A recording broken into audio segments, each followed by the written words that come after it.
Hello Kings, आपका स्वागत है प्रोफेसर यूट्यूब चैनल में। आज हम बात करेंगे बहुत ही इंपॉर्टेंट टॉपिक के बारे में, जो कि है how to get out of unemployment trap.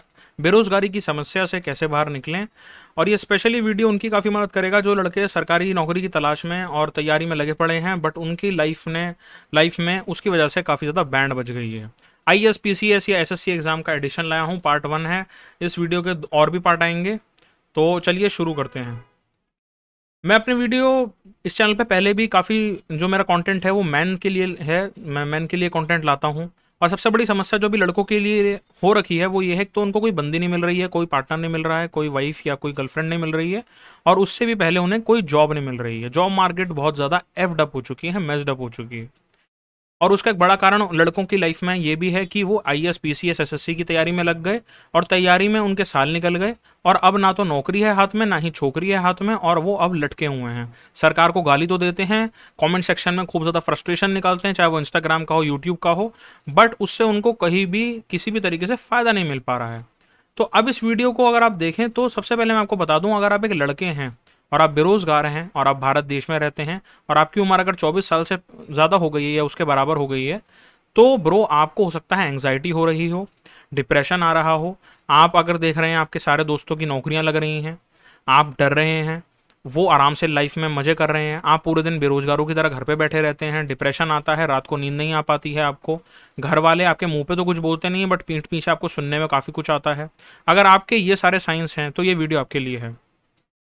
Generally होता ये है कि IAS PCS से सरकारी नौकरी का जो ये एक जो ड्रामा मचाया हुआ है, देखो उसमें बहुत बड़ा रोल जो है कोचिंग सेंटर्स का है, जो कि मार्केटिंग करके लोगों को फंसा रहे हैं। नौकरी अगर मान लो 1000 नौकरी निकली हैं, तो उसमें बैठने वाले 15-15, 20-20 लाख बच्चे हैं। उसमें भी एक बड़ा कैच किया जाता है कि एज लिमिट। भाई जो लड़का 21 साल में घुसा, वो 29 साल में अगर बाहर आ रहा है, तो एज लिमिट का एक तो क्राइटेरिया हो जाता है, प्लस अटेम्प्ट्स का इशू आ जाता है। और लड़कों को ऐसा लगने लग जाता है जब 1-2 अटेम्प्ट आपके निकलते हैं ना और आपका कुछ नहीं होता, आप फेल हो जाते हो, आपका लिस्ट में कहीं भी से कहीं तक नाम नहीं आता, आप सर्च बार में अपना नाम डालते हो, रोल नंबर डालते हो, कुछ नहीं आता, तो लड़कों के मन में ये बात आती है कि भाई मेरे साथ तो बहन चोद कभी कुछ अच्छा होगा ही नहीं। सॉरी पहले ही बोल देता हूँ, क्योंकि मैं अपना डिस्क्लेमर पहले लगा देता हूँ, हेडफोन यूज़ करें। और एक ऐसा टाइम आता है हर एक लड़के की लाइफ में कि जो जब वो घर वालों के पैसे पे पलना नहीं चाहता, एंड स्पेशली अगर आप रिजर्वेशन वाला जो पार्ट है उससे बिलोंग नहीं कर रहे हैं, यानी कि अगर आप जनरल हैं या अनरिजर्व्ड हैं आप, और आपको फॉर्म के पैसे भी ज़्यादा भरने पड़ रहे हैं, सबके लिए फॉर्म 0 रुपीज़ का है, आपके लिए 1000 रुपये का फार्म है, भरो बेटा फार्म। तो फार्म या फॉर्म जो भी आप भर रहे हैं वो भी आपके लिए एक नेगेटिव सेटबैक का काम कर सकता है, बिकॉज ऑफ रिजर्वेशन। अब ये सभी के लिए नेगेटिव नहीं है, बट हो सकता है कि आप एक जनरल कैटेगरी या अनरिजर्व कैटेगरी के बहुत गरीब बच्चे हों, बट आपको हज़ार रुपये के फॉर्म भरने पड़ रहे हैं। और आपको एक फीलिंग अगर अंदर से भी आएगी कि सब के सब साले आगे बढ़ गए, कोई कनाडा चला गया, कोई US चला गया पढ़ाई करने के लिए, जिनके पापा के पास पैसा था, जो पापा के परे या परी थी। आपकी बंदी किसी और बंदे के साथ चली गई, उसकी शादी हो गई, जिसके पास बहुत सारा पैसा था, फैक्ट्रियाँ थीं, बिजनेस चला हुआ था। आप बेचारे कल भी वहीं थे, आज भी वहीं हैं, पढ़ पढ़ के जी के और पढ़ पढ़ के मुगल कब आए और इन्वेडर्स कब भगाए गए और कब ब्रिटिशर्स आए, आप थक चुके हैं। तो ये कुछ साइन है। अब इस वीडियो में मैं कोई बहुत रोना धोना नहीं मचाऊंगा, ठीक है। यूट्यूब पे बहुत सारे ऐसे लोग हैं जो हवाबाजी का कंटेंट बनाते हैं, रियलिटी का कोई सोल्यूशन नहीं देता, स्पेशली लड़कों को। इसमें देखो मैं तुम्हें पूरा सोल्यूशन दूंगा, बिल्कुल ऐसा सोल्यूशन जो कल ही काम कर जाएगा। तुम्हारी जो लाइफ में जो सीन मचा हुआ है ना, इस वीडियो को इसलिए कह रहा हूं लास्ट तक देखना। पहली बात, जो चीज जिसका कंट्रोल तुम्हारे हाथ में है उसका सोल्यूशन तुम्हारे पास में है। फिर से बताता हूं, जिसका कंट्रोल तुम्हारे हाथ में है उसका सोल्यूशन तुम्हारे हाथ में है। कंट्रोल और सोल्यूशन जिस भी चीज का, फॉर एग्जाम्पल तुम्हारे हाथ में इस चीज का कंट्रोल नहीं कि कल को सरकार कितनी भर्तियां निकालेगी, वो तो सरकार के हाथ में है, वो निकाले ना भी निकाले, मरते रहो सालों तुम बेरोजगार। But that is not the thing. तुम्हारे हाथ में किस चीज का कंट्रोल है? तुम्हारे हाथ में कंट्रोल है कि तुम कितने घंटे पढ़ सकते हो, या फिर तुम इस रेस में घुसना भी चाहते हो नहीं चाहते हो। क्या तुम अपने आप को पैसे कमाने पे ज़्यादा फोकस करना चाहते हो रेदर देन कि सरकारी नौकरी की घिसाई में लगे रहो? तो उसका जो कंट्रोल है तुम्हें अपने हाथ में सेट करना पड़ेगा। टेंशन अगर लोगे, अपने बाल सफ़ेद करोगे, गंजे हो जाओगे, गंजेपन के शिकार, कॉर्टिसोल लेवल बढ़ाओगे, टेस्टोस्टेरोन घटाओगे, पूरे दिन मुट्ठ मारोगे, उससे कुछ नहीं होने वाला। टेंशन लेने से कुछ नहीं होने वाला। आज भी टेंशन ले रहे हो, आज भी रो रहे हो, कल भी रोगे, परसों भी रोगे। टेंशन से कुछ नहीं होगा, सोल्यूशन निकालो, सोल्यूशन ओरिएंटेड बनो। सोल्यूशन ये है कि जो भी चीज़ तुम्हारे कंट्रोल में है उसी के पास, उसका ही तुम्हारे पास सोल्यूशन है। तो सबसे पहला मैं तुम्हें बोलूंगा, अगर तुम सरकारी रैट रेस में घुस गए हो तो सबसे पहले तुम्हें अपना, और तुम्हें लग रहा है तुम बहुत पीछे हो, तो सबसे पहले बेटे अपनी जेब में पैसे डालो। रो कर कुछ नहीं होगा, आंसू पोछो, एक दिन रो लो, 2 दिन रो लो, मैं ये नहीं कहता रो मत, मर्द हो दर्द तो होगा ही, बट रो लो। एक दिन रोगे, 2 दिन रोगे, तीसरे दिन ना आंखों में से आंसू ही नहीं आएंगे, फिर बोलोगे अरे बहनचोद इतना रो लिया, अब काम करता हूँ। उसके बाद कोई भी मिरेकल एक्सपेक्ट मत करो, ये मत सोचो कुछ बहुत बड़ा हो जाएगा, कुछ सरकार कल ही निकाल देगी 1 करोड़ भर्ती, और उस 1 करोड़ भर्ती में तुम्हारा काम आ जाएगा, तुम्हारी नाम आ जाएगा, और तुम्हें जो पेपर में क्वेश्चन मिलेंगे सारे के सारे तुम्हें वो आ जाएंगे। ऐसे मिरेकल की एक्सपेक्टेशन रखना बेवकूफ़ी है। काम पे फोकस करो, काम क्या कर सकते हो उस पर दिमाग लगाओ। और कभी कभी ना लाइफ में मर्दों के लिए एक बहुत सिंपल सा रूल है कि जब हार्डशिप बहुत ज़्यादा आ जाए, तुम्हें ऐसा लगे कि भाई अब तो बिल्कुल ही पिछवाड़ा फट ही गया भाई, अब तो सिलाई भी नहीं होने वाली इसकी, तो उस टाइम पे एफर्ट भी दबा के मारो, जानवर बन जाओ। जैसे तुम देखते हो कोई कुत्ता अगर भूखा होता है ना सड़क पे, और दूसरे कुत्ते के सामने अगर जिसका पेट भरा हो उसके सामने रोटी आ गई, वो उससे छीन लेता है भाई। तो तुम्हें यहाँ पे जानवर बन जाओ वाली मेंटालिटी का इस्तेमाल करना पड़ेगा। जानवर बन जाओ इन द सेंस कि जब हार्डशिप बहुत सारी है तो तुम्हें एफर्ट भी दबा के मारने पड़ेंगे। तुम्हारी अगर लाइफ लेने वाली है ना, लाइफ को लग रहा है कि बेटे तेरी तो लेके जाऊंगी, तो तुम बोलो अच्छा लेके दिखा दो, तो वो वाला एफर्ट तुम्हें चाहिए होगा दबा के, मतलब किसे जिसे कहते हैं ना जानवर वाली एफर्ट दिखा दो। अच्छा नौकरी नहीं लग रही, प्राइवेट जॉब पे अप्लाई कर रहे हो 5-5 बार हर रोज, अब बेटा 5 बार नहीं, अब 10-10 बार अप्लाई करेंगे, लो। तो वो है जानवर बन जाओ वाली एफर्ट। और इस बात को याद रखो हमेशा, जब तुम बहुत ज़्यादा डिप में आते हो ना सरकारी नौकरी के खेल में, या तुम बेरोजगार हो या स्ट्रगल कर रहे हो, तो आप ये बात याद रखो कि भाई लाइफ बहुत बड़ी है मेरे भाई, बहुत बड़ी लाइफ है, ये कोई एक छोटी सी रेस नहीं है कि किसी तुम्हारी बंदी जो थी वो किसी और पैसे वाले लड़के के साथ चली गई, उसकी शादी हो गई और तुम लटके रह गए। कुछ नहीं पता 5 साल के अंदर तुम कहाँ से कहाँ हो और वो कहाँ की कहाँ हो जाए। तो लाइफ को मैराथन की तरह देखो, और अपने जो मैराथन के स्टैट्स हैं ना कि तुम कहाँ बढ़ रहे हो लाइफ में, उस पर फोकस करो, किसी की स्प्रिंट या रेस वाली स्टैट्स पे नहीं। कोई साला आज कहाँ पहुंच गया, कल कहाँ पहुंच गया, किसी ने कौन सा तीर मार दी, उससे फर्क नहीं पड़ेगा। तुम लाइफ को एक बड़े लेवल पर देखो कि भाई अभी तो मैं साला कुछ भी, चलो मेरी फट भी गई, मैं तो अभी 28 साल का ही हूँ, 29 का ही हूँ, तो वहां से भी तुम्हें काफी ज्यादा एफर्ट जो है पुट करने में मदद मिलेगी। अब एक और बात जो चार्ल्स डार्विन ने बोली है वो ये है, it is not the strongest और most intelligent of the species that survive, but the one that is most adaptable to change. देखो तुम जहां पर भी पढ़ते हो या जो भी तुम्हारा फ्रेंड सर्कल है, कंपटीशन जिसको भी तुम मानते हो सकता है उसमें बहुत स्ट्रांग लड़के भी हों, बहुत इंटेलिजेंट भी हो, बहुत पापा के परे हों, जिनके पास बहुत मोटा पैसा है, बहुत ज़्यादा जैक है, बहुत बातचीत है, नेटवर्किंग है, जो जिनसे तुम कभी मुकाबला नहीं कर पाओगे, तुम अपना पिछवाड़ा घिस लो। बट एक जो कांस्टेंट चीज़ है वो ये है चेंज। भाई जब चेंज आता है ना ब्रो, तो उससे बहुत अच्छे अच्छे जो हैं साफ हो जाते हैं। यूट्यूब पे आज से 2-3-4-5 साल पहले बहुत बड़े बड़े यूट्यूबर बनते थे, सोशल मीडिया पे, या कॉमेडियंस या एंटरटेनमेंट प्रोफेशनल्स, एक्ट्रेसेस। चेंज आया, कंटेंट बदला, कोई नहीं पूछता। तो भाई जो चेंज है ना उस पे अडेप्टेबल हो जाओ। सरकारी नौकरी जो है वो आज से 10-15 साल पहले जितनी हैपनिंग थी वो अब हैपनिंग नहीं है, बट बहुत सारे लोग उसमें घुसे हुए हैं।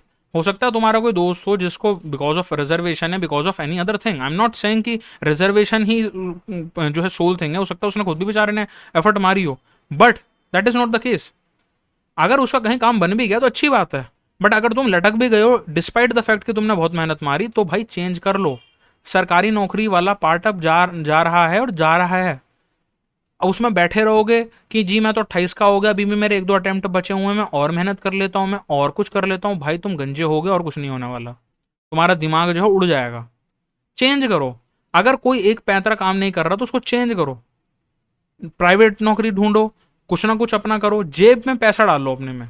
अब मैं तुम्हें बताता हूँ CTA मेरी वीडियो का, मेरा काम होता है वीडियो के अंदर कुछ ऐसी चीज बताऊं जो लौंडे यूज करें, देखें वीडियो को तो कुछ फायदा मिले, बकवास कुछ नहीं कि हवाबाजी का मोटिवेशन ढुसक्याओं कर दूं और उससे कुछ ना हो।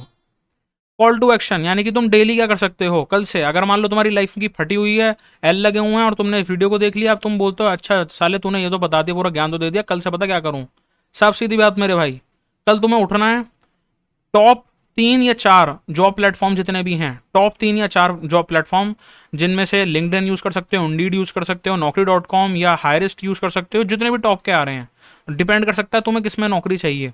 वहां पर तुम्हें डेली की 10 जॉब पर डे अप्लाई करनी करनी कम से कम, ज़्यादा तुम 100 भी कर लो, बट मैं तुम्हें एक नॉर्मल एवरेज बोल रहा हूँ, 10 जॉब्स अ डे अप्लाई करनी शुरू कर दो। इससे एक महीने के अंदर तुम 300 जॉब पर अप्लाई कर पाओगे। 300 में से अगर मैं कह रहा हूँ तुम्हारा बिल्कुल, कहते हैं ना कि एक मेरा दोस्त है वो मेरे को एक बात बोलता है, भाई हमारी ज़िंदगी तो गधे के लंड से लिखी हुई है। तो अगर तुम्हारी ज़िंदगी जो है वो गधे के, अब मैं गाली नहीं बकूंगा, एल से लिखी हुई है, तो भी मेरे भाई, तो भी इन 300 जॉब में से जो तुमने अप्लाई करी हैं, कम से कम 3 तो जॉब का कोई कॉल आएगा, 3 जगह से तो कुछ होगा, तो वहां पे काम कर लो। 3 जगह से भी अगर मान लो एक जगह पे भी तुम गए, 3 जगह में से 2 जगह पे काम बना भी नहीं तुम्हारा, तो भी एटलीस्ट तुम्हें चाहिए तो केवल एक जॉब, और ये प्राइवेट जॉब में काम करना है तुम्हें अप्लाई। सरकारी का नहीं बोल रहा, सरकारी में अप्लाई करोगे तो फॉर्म ही भरते रह जाओगे मेरे भाई, क्योंकि वो तो तुम्हारी प्रॉब्लम है, तुम प्रॉब्लम के पास वापस सोल्यूशन लेने मत जाओ। सेकंड जो कॉल टू एक्शन है वो ये है कि तुम हाई रिलेटिव इनकम टाइप की चीजें ढूंढनी शुरू कर दो, क्योंकि अब तुम हो सकता है तुम्हारी उम्र हो चुकी है, तुम्हें चाहिए अब अपनी जेब में मोटा पैसा। तुम्हारे हाथ में जो टाइम है वो जा रहा है धीरे धीरे करके, सारे लोग आगे निकल गए, तुम हो पीछे। अब तुम्हें अपनी गाड़ी की स्पीड बढ़ानी पड़ेगी, नहीं तो तुम पीछे रह जाओगे। अब हाई रिलेटिव इनकम का मतलब क्या होता है भैया? कोई बोलेगा अरे भैया अंग्रेजी बहुत मार दी, हमें बताओ रियल हिंदी वाला में मतलब क्या होता है। हाई रिलेटिव इनकम का मतलब होता है जिसमें पर घंटे के हिसाब से पैसा मिलता है। जैसे मान लो तुम ट्यूशन पढ़ा सकते हो किसी में कहीं पर जाके, टीटीएन मतलब ट्यूशन, या हो सकता है तुम मान लो जैसे यूपीएससी वगैरह की तैयारी करी लेकिन तुम्हारा कुछ हुआ नहीं, तो जाके कोचिंग सेंटर में पढ़ाना शुरू कर दो। वहां पे वो तुम्हें रिलेटिव इनकम के टाइप पे नौकरी पे रख लेंगे, यानी कि पर आर के बेसिस पे। तो जो भी जॉब्स हैं, जैसे मान लो तुम किसी QSR में चले जाओ, क्विक सर्विस रेस्टोरेंट, जहाँ पे तुम ये देखते हो ये पिज़्ज़ा बर्गर और ये बाहर की जो कंपनीज हैं जो पर आर के हिसाब से पैसा देती हैं, जो भी उस तरीके की नौकरियां, तुम उनको उनको भी देखो, क्योंकि वहां पे क्या है, तुम्हें 2-3 घंटे काम करना, तुम्हें पैसे कुछ तो मिल जाएंगे, अपना राशन, अपने घर का राशन, जिम्मेदारी तो उठा पाओगे। ये तो मैं रिलेटिव सेंस में बता रहा हूँ, कल से बहुत मदद कर सकता है ये रिलेटिव इनकम। पर आर टाइप्स में ढूंढनी शुरू कर दो, अगर तुम्हें प्राइवेट जॉब मिलने में थोड़ा सा टाइम लग रहा है तो यहाँ से तो तुमने प्राइवेट जॉब का अपना काम सेट कर लिया, यहाँ से तुमने हाई रिलेटिव इनकम का काम सेट कर लिया। अब अगर ये भी नहीं हो रहा और दूसरा भी नहीं हो रहा, इनमें दोनों में टाइम लग रहा है, तो अब तुम तीसरी स्ट्रेटजी पे आ जाओ। तुम अब रुक नहीं सकते, तुम अब एक ऐसे योद्धा की तरह हो जिसके पास जो है हारने को कुछ नहीं बचा। अब तुम्हें तलवार हाथ में आए, गदा हाथ में आए, कोई पहिया हाथ में आए, तुम्हें सब उठा उठा के अपने आप को बचाना है। तीसरा पार्ट है even if not so, high status job पे अप्लाई करनी शुरू कर दो। हाई स्टेटस जॉब का मतलब है जिसमें मोटा पैसा मिल रहा है। अगर मोटा पैसा नहीं मिल पा रहा बिकॉज भाई स्किल नहीं है, कुछ नहीं है, तो मैं ये नहीं बोलूंगा भाई स्किल ज्वाइन कर लो, कोई इंस्टीट्यूट ज्वाइन करके स्किल सीख लो, नहीं भाई मत करो ज्वाइन। पूछो क्यों ज्वाइन मत करो? अब स्किल करोगे अगर अभी, तो पैसा कहाँ से लाओगे? पैसा तो तुम पे है ही नहीं, और किसी से कर्जा ले लिया तो स्ट्रेस के मारे पहले के और स्ट्रेस हैं, और स्ट्रेस में इतने स्ट्रेस हो जाओगे कि बिल्कुल टूट जाओगे। तो अभी तुम्हें चाहिए ऐसा जो तुम्हें रियल टाइम में, कल परसों में, 1 हफ्ते में, 2 हफ्ते में नौकरी दे दे, जेब में पैसा आना शुरू हो जाए। तो या तो प्राइवेट जॉब पे अप्लाई करो, रिलेटिव इनकम पे काम करो जो पर घंटे के हिसाब से देती हैं, या हाई स्टेटस जॉब में जाओ। अब यहाँ पर एक तुम्हें मैं अपना गुरु मंत्र बोल लो या कुछ भी बोल लो, इसको बाबा जी की बूटी कह लो, जड़ी बूटी, वो दे देता हूँ। अगर तुम्हें लग रहा है लाइफ में सरकारी नौकरी या ये बेरोजगारी की वजह से मेरे तो एल लग गए हैं, मैं तो भिखारी हो चुका हूँ, मेरे बस की कुछ नहीं है, मैं बहुत तकलीफ में हूँ, तो मेरे भाई इस बात को याद रखो। और तुम्हारा अगर बहुत ही ज़्यादा मतलब कॉन्फिडेंस, बिल्कुल कहते हैं ना, बिल्कुल नीचे को चला गया, बिल्कुल डिप हो चुका है, सेल्फ स्टीम कुछ नहीं रह गई है, तुम टकले गंजे हो गए हो, बिल्कुल मतलब तुम ऐसे टाइम पे आ गए हो कि भैया अब तो इससे नीचे और क्या आ जाऊं, तो मेरी बात याद रखो ब्रो, पर्सनल एक्सपीरियंस से कह रहा हूँ। जेब में जैसे ही तुम्हारे पैसे आने शुरू होंगे ना, जेब जैसे ही भारी होगी, थोड़ी बहुत भी भारी हो, अभी ये नहीं सोचना तुम्हें मुझे 50,000 से कम की नौकरी नहीं करनी, भाई 15 की मिले कर लो, 20 की मिले कर लो, बाद में सोचना कि तुम्हें उसे बढ़ाना है, वो 15 की 1.5 लाख तक पहुंचनी है, वो पहुंच जाएगी। बट कल तुम्हें ये देखना है कि कल मुझे जिंदा रहना है, जिंदा रहने से मेरा मतलब है कल सर्वाइवल के बारे में सोचना है। तो जैसे तुम्हारी जेब भरेगी वैसे ही तुम देखोगे धीरे धीरे कॉन्फिडेंस आना बढ़ेगा। जब तुम अपना खुद पैसे कमाओगे ना, और भले ही मैं कह रहा हूँ 1,000-2,000 रुपए की SIP करनी शुरू कर दोगे, स्टॉक मार्केट में लगानी शुरू कर दोगे, तुम्हें अंदर से कॉन्फिडेंस आएगा। उस पैसे से तुम कोई मार के अंबानी नहीं बनोगे, बट उससे तुम्हारे अंदर का जो बैठा हुआ वो डर है, वो इनसिक्योरिटी, वो फटी पुरानी, फट गई, टूट गई, उधड़ गई जो सेल्फ स्टीम है, वो जुड़ जाएगी। बहुत सारे ऐसे लड़के हैं 28-29 तक यूपीएससी के सपने देखते हैं, टूट गए वो सपने, पता है उनको ये अंदर से बात की नहीं होने वाला, फट गई उनकी गंदी, बट फिर उनके मन में ये बात आ जाती है, नहीं भाई हम 50,000 से कम तो नौकरी करेंगे नहीं। भाई आप अभी ये मत सोचो, अभी आपको अपना पिछवाड़ा बचाना है। जब कहते हैं ना, जब आपको दस्त लगते हैं ना, जब when you have loose motions take medicine, ये मत सोचो कि लूं नहीं तो भाई तुम्हारा कच्चा आगे से गीला पीछे से पीला हो जाएगा मेरे भाई। तो अपनी जेबों को भरो, नौकरी पे लगो, प्राइवेट लो या पर आवर बेसिस पे लो, पार्ट टाइम करो, कुछ भी करो, डू समथिंग अबाउट इट। अब यहाँ पे 3 एक और टिप्स दे देता हूँ। पहली टिप, अगर 15,000 की नौकरी लग गई है या कुछ भी लग गई है तो आप हवाबाज मत बनो। ऐसे जिंदगी जीनी है जैसे तुम पहले जी रहे थे, मोंक की तरह। किताबों में ध्यान था तुम्हारा, तुम फालतू पने में, लौंडियाबाजी उसमें किसी में पढ़ते नहीं थे, तो मोंक की तरह जीवन जियो। खर्चे नहीं करने, खर्चे बहुत कम करने हैं, खाने पे ही करने हैं, बिल्कुल जो बेसिक खर्चा है। पैसे को ऐसे बचाना है जैसे, पैसे को खर्च ऐसे करना है चींटी की तरह, and save, you have to save your money like a cow. Invest करना है लाइक एन एलिफेंट। मान लो तुम अगर 20,000 की लगी तुम्हारी कॉल सेंटर में नौकरी, ठीक है, और तुम्हारी फेवरेट नौकरी नहीं है ये, तुम्हें बनना था डीएसपी या तुम्हें बनना था कोई बहुत बड़ी चीज, बट तुम्हें 20,000 की नौकरी मिली, तुम्हारी उम्र हो गई 28-29 साल, लाइफ से तकलीफ में आ चुके हो, डरो मत। 20,000 में से घर वालों को लेट जैसे मान लो दे दिए तुमने 12,000 या 15,000 दे दिए, ठीक है, घर खर्च के लिए। अब उसमें से एक मोटा चंक जो है अपने पास इन्वेस्टमेंट के लिए रख लो, एसआईपी कर लो, कुछ भी कर लो। अगर मान लो तुम यहाँ से 5,000 भी महीने के जोड़ रहे हो, 5 भी छोड़ो, 4 भी जोड़ रहे हो, 10 महीने में 40,000 रुपये तुम्हारे शेयर मार्केट में तुम लगा सकते हो।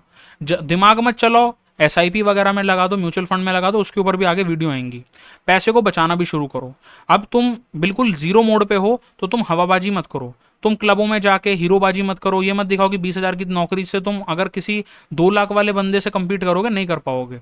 अभी तुम्हारा टाइम है अंडरग्राउंड रहने का। अपने 15-20 हज़ार रुपए को किसी के 1 लाख की तनख्वाह से कंपेयर मत करो, जो बंदा 8 साल से कमा रहा है, जो 5 साल से कमा रहा है, 4 साल से कमा रहा है। क्योंकि तुम जब तैयारी कर रहे थे, तुम डबल तरीके से खर्चे कर रहे थे, तो तुम्हारा तैयारी का भी खर्चा था और तुम खुद भी बेरोजगार थे, डबल डबल तुम्हें मार पड़ रही थी। बट तुम्हारा वो दोस्त पैसे भी छाप रहा था, स्किल भी सीख रहा था। तो अपने आप को जबरदस्ती के कंपैरिजन में मत डालो, नहीं तो ये भी तुम्हें एंग्जाइटी देगा। और तीसरा जो सबसे बड़ा मैं तुम्हें यहाँ पे बात बता सकता हूँ वो है एक्टिव नॉइज कैंसिलेशन। ये एक्टिव नॉइज कैंसिलेशन के ना माइक और हेडफोन आते हैं, उससे नॉइज नहीं आती है। देखो, जब तुम 20,000 की नौकरी करोगे और सरकारी नौकरी वाले इस चंगू से बाहर निकलोगे ना, तो हो सकता है तुम्हारी फैमिली भी तुम्हारा बहुत मजाक उड़ाए। वो बोलेगी अरे साला, हम तो ये सोचते थे ये करेगा वो करेगा, कुछ नहीं हुआ इस पे, तो 20,000 की नौकरी कर रहा है अब तो प्राइवेट में।